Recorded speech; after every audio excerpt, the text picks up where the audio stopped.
Dia Internacional da Mulher, 8 de março, sempre pelos canais 24 e 524 da Claro Net e também aí, ó, em todas as nossas plataformas digitais. Se você perdeu o início do programa, entra lá no Facebook da RDC TV, já compartilhei no meu Face também. Temos lá no YouTube as nossas entrevistas e temos também o nosso WhatsApp para você participar, 999-339-894. E como tradicionalmente acontece, tem lá o nosso site também com conteúdos exclusivos.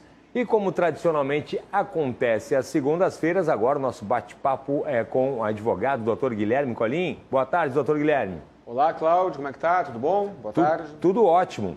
Dr. Guilherme, o tema de hoje vai tratar sobre um assunto que me interessa bastante, acredito que também as pessoas de casa que estão nos acompanhando, que é sobre direito de família e direito imobiliário.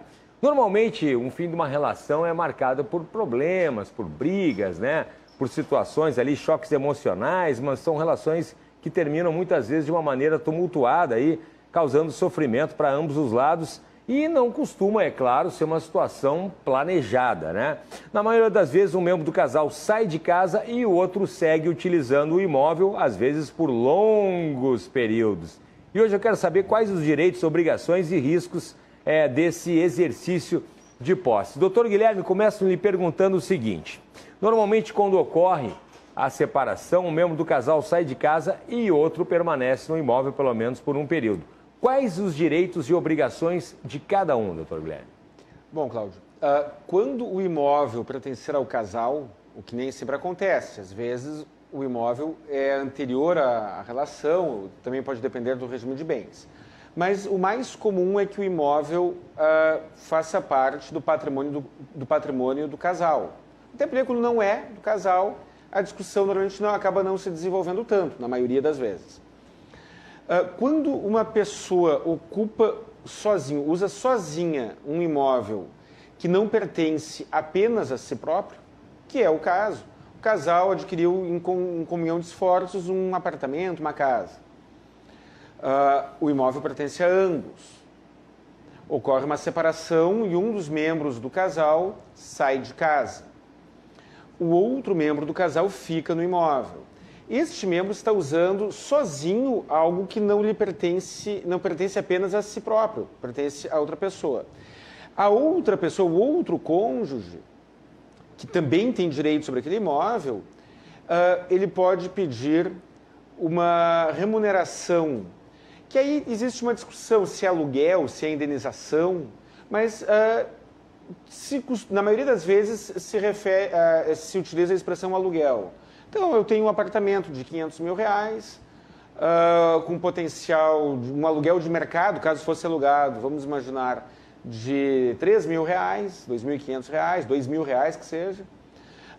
Eu tenho direito a receber a metade do que aquele imóvel renderia caso estivesse alugado, na hipótese de uma separação em que o imóvel esteja sendo usado exclusivamente por um dos cônjuges após a separação. Via de regra é isso. Esta é a orientação pacífica do STJ. Essa orientação é ou pacífica ou muito majoritária da maioria dos tribunais de justiça do país. O Tribunal de Justiça do Rio Grande do Sul foi um dos mais resistentes, a aderir a esta orientação. Aqui no Rio Grande do Sul nós temos duas câmaras, a 7ª e a 8ª Câmara Cíveis do Tribunal, que tratam da matéria de família. E aqui o tema ainda não é totalmente pacífico, mas o entendimento, as decisões mais recentes têm sido alinhadas com a orientação do STJ. Bom, e no caso, doutor Guilherme, o imóvel pertencendo a ambos ali, como é que deve proceder quem saiu de casa? A parte prática, né? Isso. Pois bem, a pessoa que sai de um imóvel e deixa o seu ex-marido, sua ex-mulher, na posse dele, caso ela pretenda receber alguma remuneração, essa discussão vai ao infinito, se é indenização ou se é aluguel. Se ela pretende receber alguma remuneração, a que título for, pelo imóvel, ela deve, primeiro passo, notificar quem está na posse do imóvel para que ou desocupe ou pague o valor do aluguel naturalmente correspondente à sua fração. Se o valor de mercado daquele apartamento é de R$2.000, a pessoa que é dona de 50% do apartamento terá direito a 50% desse aluguel de R$2.000. Deve notificar, então, o seu ex-marido, sua ex-mulher, seu ex-companheiro, ex-companheira, para que desocupe o imóvel ou para que pague o aluguel. Caso, e na maioria das vezes, isso não é atendido. Caso o cônjuge que saiu do imóvel não fizer isso, caso ele não faça isso, o que acontece? Ele não terá direito àquele período, porque existe a figura, por exemplo, do comodato. Comodato é quando eu cedo, quando eu empresto algum imóvel, algo que é meu, para que alguém utilize de maneira gratuita. Então, é necessário que haja essa notificação. Normalmente, a pessoa não sai e o cônjuge, então, deverá, na ação de dissolução de união estável ou na ação de separação, de divórcio, na ação judicial que vier a propor, pleitear o arbitramento da indenização ou do aluguel a ser pago. Aqui no Rio Grande do Sul, na maioria das vezes, ele não é concedido em via liminar, na maioria das vezes. E isso pode ser um tiro no pé, inclusive para quem fica. Vamos imaginar um imóvel de R$500.000, único bem do casal. Aí o casal se separa e um fica ocupando o imóvel de R$500.000. Ele poderia desocupar aquele imóvel e morar num outro menor, num outro mais barato, na casa de algum familiar, não sei. Mas ele fica ocupando aquele imóvel ali. Aí o processo se arrasta 3, 4 anos. E aí lá no final, o pedido do cônjuge que saiu do imóvel é acolhido e é arbitrado um aluguel de, sei lá, de R$2.000 dividido pela metade, R$1.000 que um deva pagar para o outro. Haverá uma dívida, haverá um saldo devedor, que fará parte da partilha. Então, dependendo, isso pode ser muito caro, inclusive para a pessoa que fica no imóvel. Ou seja, no primeiro momento ela tem aquela sensação de vantagem, né? No primeiro momento ela pensa, estou ganhando aqui, estou impondo a minha vontade, estou tendo uma vitória, mas isso pode custar muito caro no futuro. E essa então seria essa indenização, porque o cônjuge que saiu teria que pagar para morar, então seria por isso essa indenização? A gente pode entender que ele vai pagar para morar, ou que ele simplesmente vai deixar de receber a remuneração pelo seu bem, pelo seu imóvel. Porque imagine uma situação, o casal mora num imóvel de alto valor, um imóvel de 1 milhão, 2 milhões de reais. Aí a pessoa que sai aluga um imóvel de pequeno valor, aluga lá um JK pequenininho lá, vai morar na casa de algum familiar e não tem esse custo.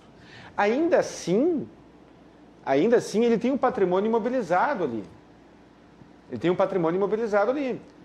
Que poderia gerar renda para o casal. Qual é o valor de um aluguel de um apartamento de 1 milhão de reais, digamos?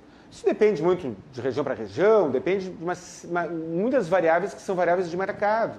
Mas vamos chutar que renda R$5.000, que daria 0,5%, por exemplo. Esses R$5.000, caso fosse alugado para terceiros, poderia render uma remuneração para o casal, para ambos. E aí essa remuneração não é apurada porque um deles está monopolizando algo que não é só seu. Então, este é o entendimento do STJ, e esta indenização não é vinculada exclusivamente ao valor que o cônjuge que saiu deverá suportar para morar em outro imóvel. Né? Não é vinculado a isso. Não é óbvio, como tese de defesa, perfeito, vale tudo. Sim. Mas a orientação do STJ não leva muito em conta isso. Bom, e hoje, Dia Internacional da Mulher, a gente fez várias entrevistas relativas ao assunto e a pergunta seguinte é no sentido se houver algum tipo de violência doméstica nessa separação. Isso influencia, doutor Guilherme? Violência doméstica. Existem algumas decisões que estão relativizando esta regra da remuneração do imóvel, quando o motivo da saída do cônjuge é uma liminar de afastamento do lar por violência doméstica.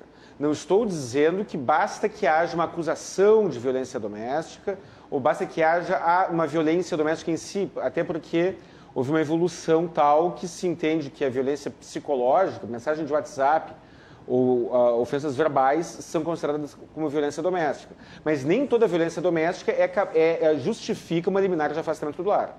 Existem decisões que dizem que quando o imóvel permanecer sendo utilizado pela vítima de violência doméstica, cujo companheiro saiu do imóvel por força de medida liminar, o pagamento dessa indenização ou deste aluguel não será devido.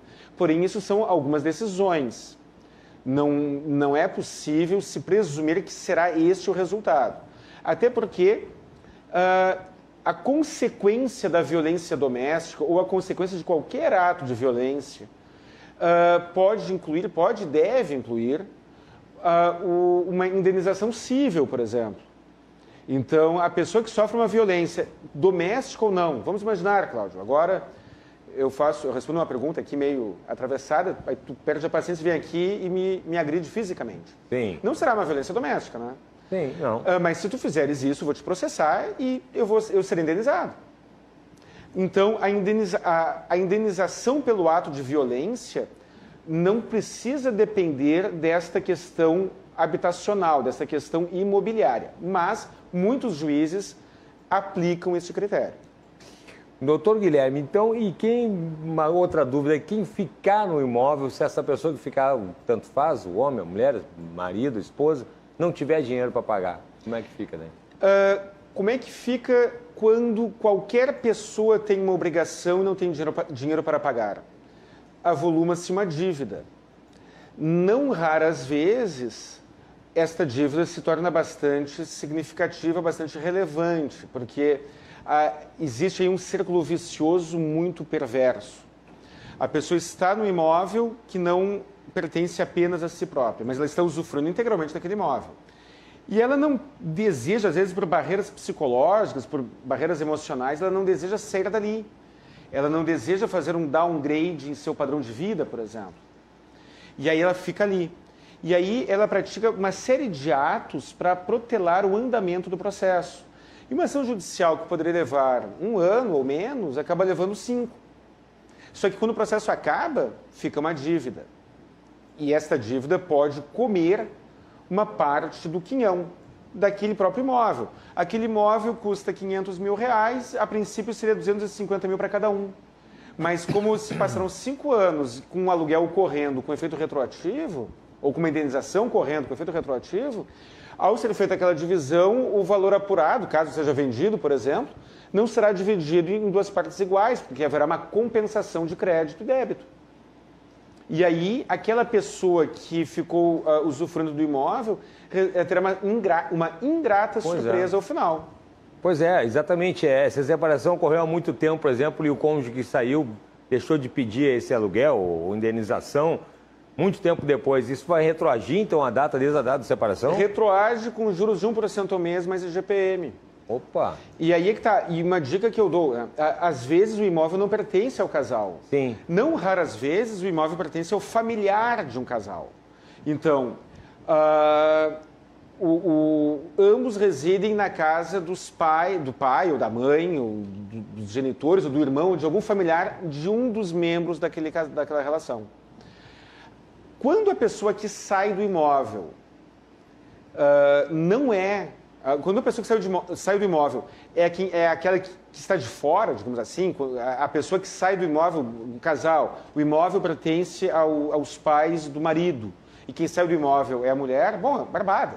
Aí é problema de pai e filho, né? Mas quando o imóvel pertence aos pais do marido, por exemplo, e é o marido que sai de casa, e a mulher fica ocupando o imóvel, então, da sogra e do sogro, a minha dica é que esta sogra e esse sogro notifiquem extrajudicialmente o pedido de reintegração de posse, aguardem 30 dias e então entrem com uma ação de reintegração de posse, uma ação que não tramitará na vara de família, e sim na vara cível. O proprietário do imóvel, então, poderá entrar com uma ação de reintegração de posse, já pedindo também o arbitramento de um aluguel. Como estratégia processual, o valor das custas processuais de uma ação de reintegração de posse correspondem ao valor do imóvel. Então, muitas vezes as pessoas não querem pagar as custas porque são altas. o proprietário do imóvel pode pedir apenas o arbitramento do aluguel, o que já será um mecanismo de pressão para que o imóvel seja desocupado. Mas isso é estratégia processual, isso não está lá nos livros, né, como uma resposta pronta. É uma dica que eu dou, uma dica estratégica que eu dou. Aquela dica tradicional que nós damos, estratégias processuais. Eu sou viciado em estratégia processual. É verdade. Mas a semana passada, inclusive, falando nisso, doutor Guilherme, nós falamos sobre o dano moral de infidelidade conjugal. Lembra disso? Exatamente. Pois então, e agora o senhor fala sobre violência doméstica como uma possível regra aí para causar uma exceção. Essa situação também vale para a infidelidade conjugal?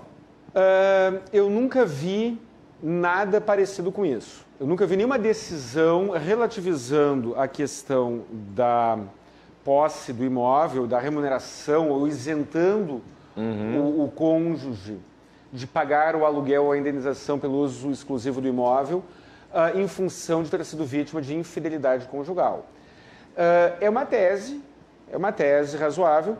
O judiciário ele tem caminhado na direção do moralismo, tem aumentado o rigor em desfavor da infidelidade conjugal em alguns casos. Eu dei uma entrevista aqui para ti, Cláudio, falando sobre a pensão por morte, que até alguns anos atrás, quando a pessoa falecia e tinha uma amante, né, uma expressão pesada, mas a expressão que foi usada nos noticiários, uma segunda companheira, por exemplo, ou um segundo companheiro, que é menos comum, mas também poderia acontecer, o INSS ia lá e rateava a pensão por morte entre ambos. Hoje, o STJ proferiu hoje, 2 meses atrás, proferiu uma decisão com efeito vinculante afastando isso. Aliás, não me lembro se tem efeito vinculante. É bom ver, né? Mas proferiu uma recente decisão afastando o rateio da pensão por morte no caso de uma relação extraconjugal. Foi decidido recentemente, e agora estou falando de algumas semanas atrás, pelo STJ, que a infidelidade conjugal é ato de ingratidão e que, portanto, é motivo para que não haja o dever de alimentar, o dever de pagar pensão alimentícia. Ou seja, até algum tempo atrás, era totalmente irrelevante a prova se houve ou não a infidelidade conjugal. Era totalmente irrelevante. Os juízes tinham até má vontade com isso. Lá nos anos 90, isso era muito importante nos processos. Ao longo dos anos 2000, houve uma guinada em sentido oposto. Os juízes não queriam ouvir falar, não me interessa se quem praticou ou deixou de praticar a infidelidade conjugal. Com essa decisão do STJ, recente, ele isentou uma pessoa de pagar pensão alimentícia para outra em função da infidelidade conjugal. Então, eu acredito que nesta tendência, talvez haja uma chance razoável de que seja levado em conta na discussão de se a pessoa deverá ou não pagar a remuneração pelo imóvel, talvez seja levado em conta se houve ou não infidelidade conjugal como causa da separação. O tempo dirá, porque eu não encontrei nenhuma decisão discutindo isso. Bom, doutor Guilherme, quando o imóvel ele é alugado, vamos imaginar uma situação assim, eu caso, tá, alugo, eu sou o único que alugo, que paga o aluguel do imóvel, aí lá pelas tantas eu começo a ter uma relação. Aí, um tempo depois, a relação termina. Como é que eu devo agir daí? Quem é que vai pagar o aluguel? Como é que eu faço com o proprietário? Tu tá casado, tu alugou, tu é o inquilino, o único inquilino. Tá. Aí, tu inicia uma relação e a pessoa vai morar contigo no teu imóvel, no imóvel do qual tu és o locatário. Isso. A união acaba. O ideal seria que tu ficasse no imóvel e a outra pessoa saísse. Aí a resposta é muito fácil, né? Sim, a resposta é barbada. O ideal. Mas digamos que tu sai de casa, Cláudio. O proprietário do imóvel não tem obrigação de manter como inquilino uma pessoa que não contratou a locação com ele. Sim. Quando uma pessoa vai numa imobiliária para alocar o imóvel, ela tem que aprovar o seu cadastro, ela tem que comprovar renda, fiador e tudo mais. O locador do imóvel confiou naquela pessoa, como inquilino. Se tu saíres do imóvel e deixares a tua companheira lá, a tua ex-companheira lá, a minha dica, tu procura o proprietário do imóvel e explica a situação, avisa que tu saiu e ela está lá. Ele poderá fazer o que se chama uma subrogação. Ele entra em contato com ela, ou tu mesmo entra em contato com ela, para fazer uma subrogação, em que ela ocupa o teu lugar naquele contrato. Problema, se ela não aceitar, ou se o locador do imóvel não aceitar, o que se faz, né? O aluguel segue correndo e o proprietário vai ajuizar uma ação de despejo, ou tu vai ter que ajuizar uma ação de reintegração de posse.